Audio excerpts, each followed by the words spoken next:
है शत्रु के वक्ष स्थल पर करता नाद हिंदुस्तान है। ये शौर्य है, बलिदान है, ये त्याग हिंदुस्तान है।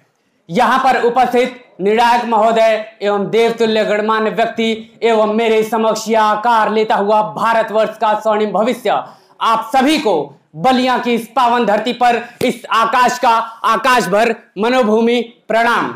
आज एक राष्ट्र एक चुनाव विकसित भारत के प्रासंगिकता विषय पर उपस्थित हुआ हूं।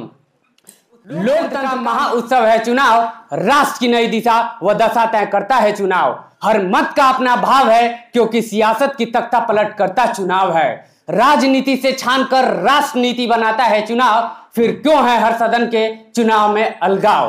तो क्यों ना भारत, तो क्यों ना हो एक राष्ट्र और एक चुनाव।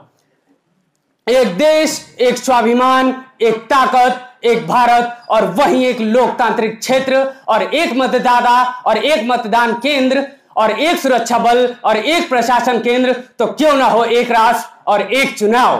महोदय, एक राष्ट्र एक चुनाव का मतलब लोकसभा व विधानसभा चुनावों को एक साथ कराया जाना है, जिसमें हमारे ऑनरेबल प्राइम मिनिस्टर ने भी इसका समर्थन कर इसे आगे बढ़ाया है। अभी हाल ही में विधि आयोग द्वारा कई राजनीतिक दलों एवं क्षेत्रीय पार्टियों एवं प्रशासनिक अधिकारियों की राय जानने के लिए 3 दिवसीय कॉन्फ्रेंस का आयोजन किया गया था, जिसमें कई राजनीतिक दलों ने इस मुद्दे पर सहमति जताई तो ज्यादातर राजनीतिक दलों ने इसका विरोध किया। उनका कहना है कि यह विचार लोकतांत्रिक प्रक्रिया के खिलाफ है और जब तक इस पर कोई आम राय नहीं बन जाती तब तक इसे धरातल पर उतारना संभव नहीं होगा। महोदय, चुनाव आयोग के आंकड़ों के मुताबिक हर साल चुनाव में खर्च होने वाले पैसे लगभग 4500 करोड़ के होते हैं। यदि ये सारे चुनाव एक साथ हो जाएं तो हमारे देश के लाखों करोड़ों रुपए बच जाएंगे, जिससे हम किसी गरीब या जरूरतमंद या हमारे देश के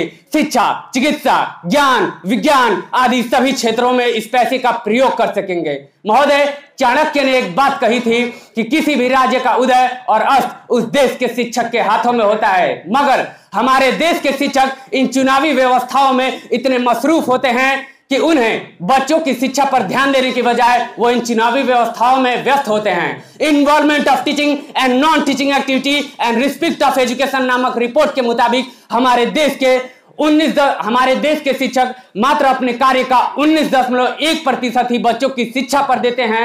यदि ये सारे चुनाव एक साथ होने लग जाए तो हमारे देश के शिक्षक बच्चों की शिक्षा पर ध्यान दे सकेंगे।